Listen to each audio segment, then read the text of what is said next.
Jake Fraser ম্যাকগ্রো একজন new sensation টি-20 বিস্ফোরকের নাম। তিনি কেন অস্ট্রেলিয়ার টি-20 বিশ্বকাপ দলে সুযোগ পেলেন না তা নিয়ে প্রশ্ন তুলেছেন সৌরভ গঙ্গোপাধ্যায়। আইপিএল দিল্লি ক্যাপিটালস জার্সিতে অল্প সুযোগেই বাজিমাত করেছিলেন। ব্যাট হাতে তরুণ ব্যাটারের বিধ্বংসী ফর্মের সামনে নাস্তানাবুদ হতে হচ্ছিল অনেক তারকা বোলারকেই।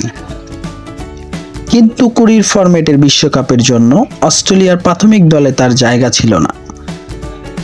কিন্তু এই নিয়ে ভাবনার ছিলেন অস্ট্রেলিয়ান ক্রিকেট বোর্ডও।